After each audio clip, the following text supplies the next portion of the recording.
Hi, അപ്പോൾ കഴിഞ്ഞ ദിവസം കാണിച്ച വീഡിയോയുടെ കണ്ടിന്യൂവേഷനാണ് കേട്ടോ ഇത്. ഞാൻ നേരത്തെ പറഞ്ഞായിരുന്നല്ലോ ഇന്ന് യേശുപിതാവിൻ്റെ തിരുനാളാണെന്ന്. അപ്പം നമ്മുടെ ഇടവക പള്ളിയുടെ മുമ്പിൽ നിന്നാണ് കേട്ടോ ഞാൻ ബസ്സിൽ കയറി പോകുന്നത്. അപ്പോൾ അത് ആ തോരണങ്ങളൊക്കെ കണ്ടാവും. ഇതാണ് നമ്മുടെ പള്ളിയുടെ ആഘോഷങ്ങളൊക്കെ ഉണ്ടായിരുന്നു, അതുപോലെ പാച്ചോറ് നേർച്ചയൊക്കെ ഉണ്ടായിരുന്നു കേട്ടോ. അങ്ങനെ സ്കൂളിൽ പോയിട്ട് തിരിച്ചു വരുന്ന വഴിയെ നമ്മൾ കുറച്ച് 4 മണി പലഹാരമൊക്കെ ആയിട്ട് കേട്ടോ വന്ന് വീട്ടിലേക്ക് വരുന്നത്. മുളക് ബജി, പിന്നെ അതുപോലെ ഏത്തക്ക ബോളിയൊക്കെ ഉണ്ട്. ഇവിടെ കവലയിൽ നിന്ന് തന്നെ കിട്ടുന്നതാണേ.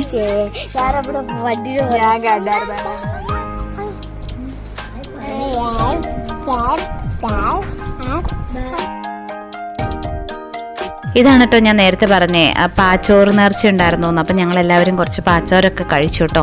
നല്ല രുചിയായിരുന്നു കേട്ടോ ഇവിടുത്തെ പാച്ചോറ് നേർച്ചയ്ക്ക്. അപ്പോൾ കഴിഞ്ഞ വീഡിയോയുടെ അവസാന ഭാഗത്തായിട്ട് ഞാൻ കാണിച്ചായിരുന്നു ചിക്കൻ റോസ്റ്റൊക്കെ ഉണ്ടാക്കി വെച്ചേക്കുന്നത്. അപ്പം പോകുന്നതിന് മുമ്പായിട്ട് ഞാൻ ചിക്കൻ റോസ്റ്റൊക്കെ ഉണ്ടാക്കി. ഇനി തിരിച്ച് വന്നിട്ട് നമുക്ക് ഗീ റൈസാണ് പ്രിപ്പയർ ചെയ്യാനുള്ളത് കേട്ടോ. അപ്പോൾ ആദ്യം നെയ്യ് ചേർത്തു. ഇനി കുറച്ച് നട്ട്സും കിസ്മിസും ഒക്കെ വറുത്തെടുത്ത് സവോളയും വറുത്ത് കോരിയെടുത്ത്. ഇനി ഈ സവോള വറുത്തെടുക്കുന്ന കൂട്ടത്തിൽ നമ്മൾ കുറച്ച് പഞ്ചസാരയും കൂടി ചേർക്കുകയാണെങ്കിൽ നല്ല ടേസ്റ്റി ആയിരിക്കും എന്ന് എനിക്ക് തോന്നുന്നു.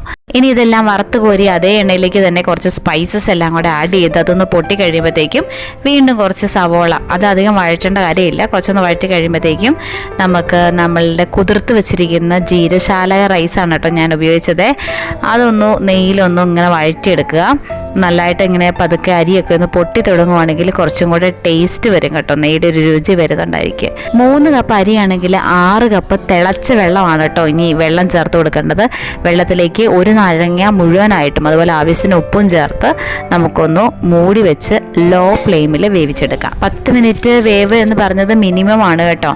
അപ്പോൾ വെന്തില്ലെങ്കിൽ കുറച്ച് സമയം കൂടെ ലോ ഫ്ലെയിമിൽ തന്നെ കണ്ടിന്യൂ ചെയ്യുക. ഇനി മല്ലിയിലൊക്കെ ചേർത്ത് നമുക്ക് സെർവ് ചെയ്യാവുന്നതാണ് കേട്ടോ. ഒട്ടിപ്പിടിക്കാത്ത നല്ലൊരു നെയ്യുടെ രുചിയുള്ള ഒരു റൈസാണ് നമുക്ക് ഇത് കിട്ടുന്നത്. ഞാൻ വളരെയധികം ഹാപ്പിയായി ഈ റൈസ് കണ്ടിട്ട്. അതുപോലെ റെയ്ത്തയും നമ്മൾ പ്രിപ്പയർ ചെയ്തിട്ടുണ്ട്. അപ്പോൾ അത്താഴമൊക്കെ കഴിച്ചു. ഇത്രയൊക്കെ ഉള്ളൂ ഇന്നത്തെ ദിവസത്തെ പ്രത്യേകതകൾ. അപ്പോൾ അടുത്ത വീഡിയോ കാണാം. അതുവരെ ബൈ.